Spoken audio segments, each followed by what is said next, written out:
A very good evening to you. I'm Thami Ngubeni. Now, following some announcement from President Cyril Ramaphosa last night about business as well as plans to create jobs, we have lost thousands or around 2,000 jobs over the past year. Now, to put it in another way, there are 12 million people without jobs in our country right now. But the president says there will be proper economic reforms. Unfortunately, we have been told that before. Joining us now is social commentator Tessa Dooms. A very good afternoon to you, Tessa.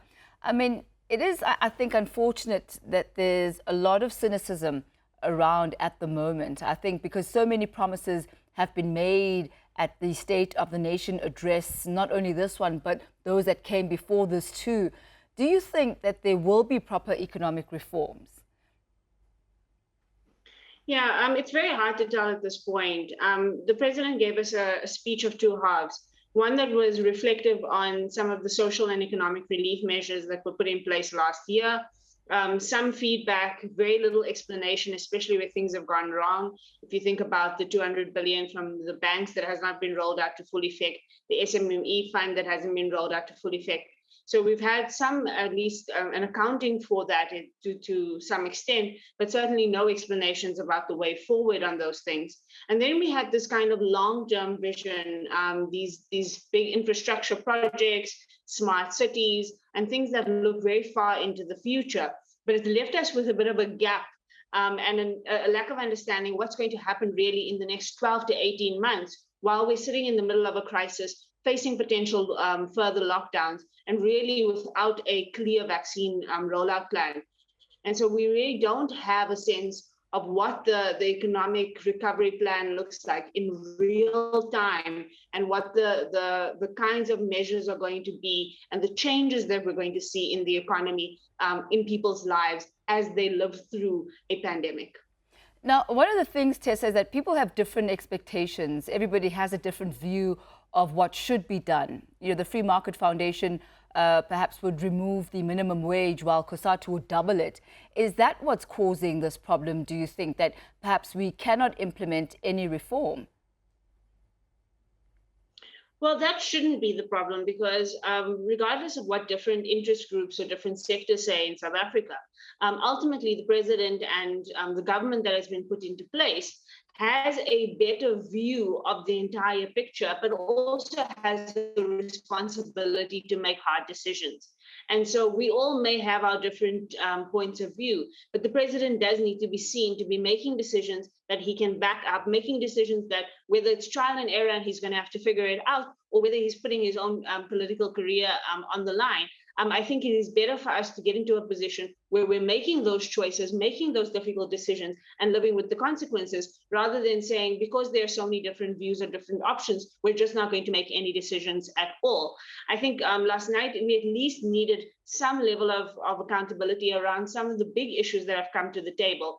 The basic income grant, as you mentioned, not only a minimum wage, but the basic income grant itself is something that the ANC has started talking about, something the president has mentioned a few times before. We've heard mention of it from the Department of Social Development, yet in the biggest speech of the year, there's not even a feedback on where that discussion has gone and what we are to expect from it.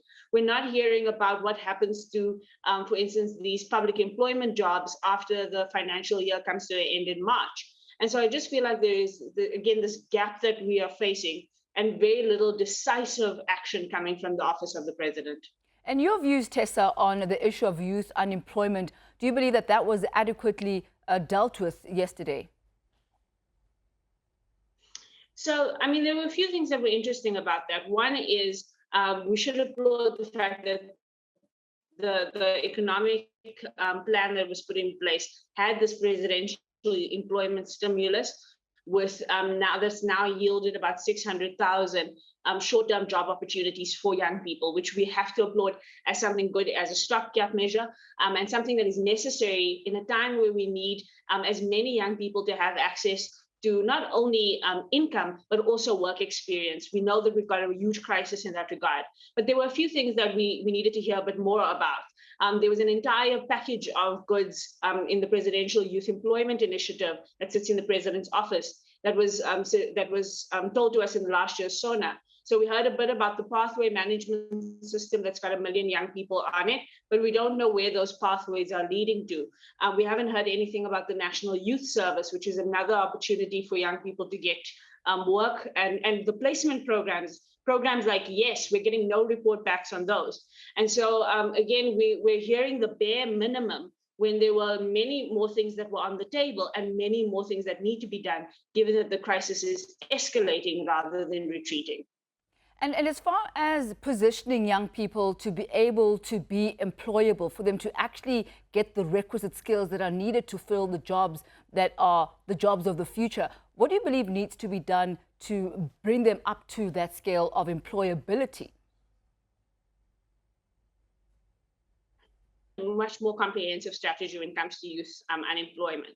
One of those strategies needs to include youth in SMEs and a supportive environment, a supportive ecosystem to help young people transition into micro enterprises, into small enterprises, so that they're able to make livings and potentially even hire other young people as their businesses grow. That certainly needs to be a prioritized area. The second thing is the question about skills. And our skills landscape, our post-schooling environment really needs to be much better managed. We've got a CETA program that is underutilized, and we've always said that the CETA program is something that really can connect young people not only to skills but also to the workplace. We've seen it in some sectors, we've seen very little in others. But of course, then there's just the broader question about things like the digital futures and young people's ability to access technology. Basic things that didn't come up again last night, like Spectrum, just giving young people access to the internet so that they can look for jobs or build skills and get connected and learn how to code. There are many parts to this that could be addressed that are not necessarily on the table at the moment. And we will say that the president does need to prioritize, but he also needs to make sure that the system works together. And right now, there are many things that are unfortunately falling along the wayside. You know, Tessa, yesterday, a young man was interviewed, and he spoke about the fact that the senior citizens in this country are never really spoken about or never really catered to.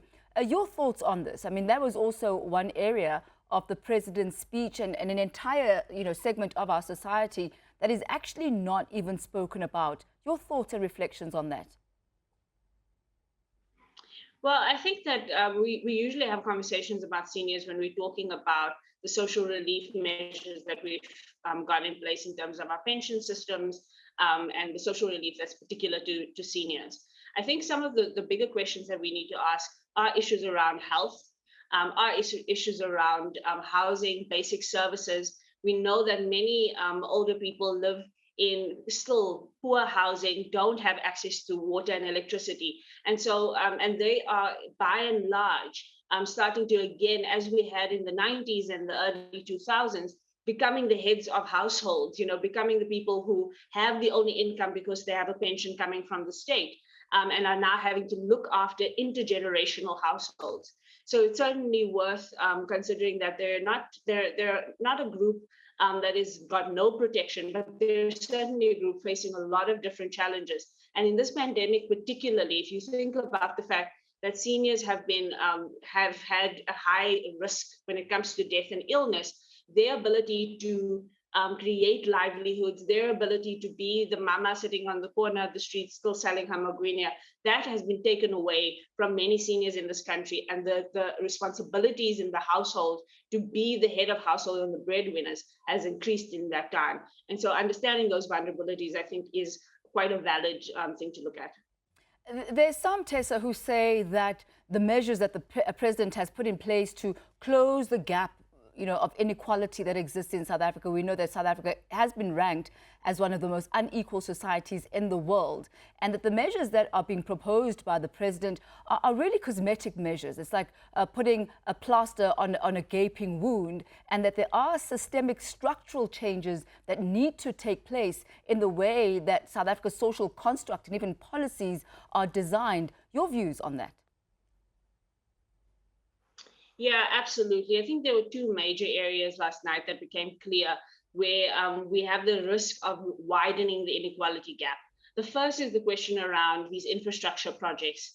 And it struck me that we're thinking about big infrastructure projects like building smart cities when the very fundamental infrastructure projects sit in municipalities where we need to get water and sanitation, we need to get housing to people. We need to lift people out of poverty, not only by the incomes that they have, but by the quality of the basic things that they need to live their lives, those basic needs, if we think of the Maslow hierarchy. And so until we're really investing in that side, until we're getting people onto an even playing field, where we're not just keeping people out of hunger, but we're looking at the ways in which they have to live their lives holistically, while it's great that we are thinking about smart cities. Smart cities will only increase inequality, it will not reduce it.